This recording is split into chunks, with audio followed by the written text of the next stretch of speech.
দেখো, এই ফ্রি ফায়ারটা সামান্য একটা গেম হলেও এটা যে অনেক মানুষের জীবন পরিবর্তন করে দিয়েছে, আবার অনেক মানুষের জীবন যে ধ্বংস করে দিয়েছে, এটা আমাদের সকলেরই জানা।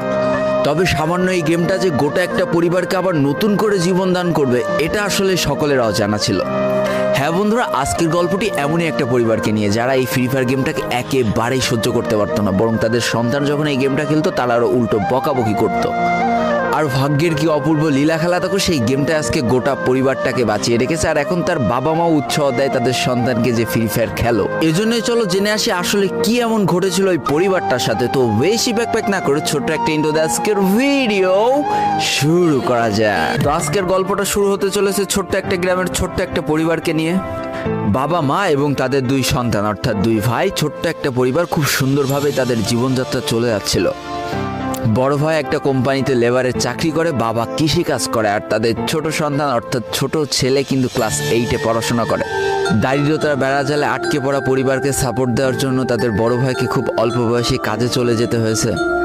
এই জন্য বড় ভাইয়ের পড়াশোনাটা ঠিকমতো হয়ে ওঠেনি। তবে বাবা মার একটাই স্বপ্ন ছিল যে তাদের ছোট সন্তান অর্থাৎ ছোট ছেলে যাতে উচ্চশিক্ষায় শিক্ষিত হয়। এই জন্য বাবা কৃষিকাজ করলেও সারাদিন মাঠে তুমুল কষ্ট করে এসে বাসায় যখন এসে দেখতো তাদের ছোট সন্তান পড়াশোনা করতেছে, সমস্ত কষ্ট এক চান্সে দূর হয়ে যেত। আর তাদের ছোট সন্তান পরিবারের অভাব দেখতে দেখতে বড় হচ্ছে, তো তাই সে একটা সময় ঠিক করেই ফেলে যে তাকে অনেক বড় হতে হবে, লেখাপড়া করে অনেক বড় মানুষের মতো মানুষ হতে হবে। আর ঠিক এমনটাই হতে থাকে। তাদের ছোট ছেলে খুব ভালো রেজাল্টও করতে থাকে, প্রত্যেক ক্লাসে টপ হতেও থাকে। তবে তার একটা বদ অভ্যাস ছিল, সেটা হচ্ছে ফ্রি ফায়ার গেম খেলা।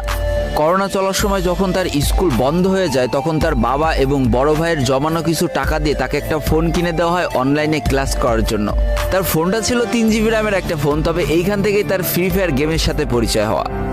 সারাদিন পড়াশোনার ফাঁকে সময় পেলেই সে ফ্রি ফায়ার গেম নিয়ে বসে পড়তো। আগে যেমন বাইরে খেলাধুলা করতো, এখন সে আর বাইরে খেলাধুলা করে না, ঘরে বসে সারাদিন ফোন টিপে আর ফোনে গেম খেলে।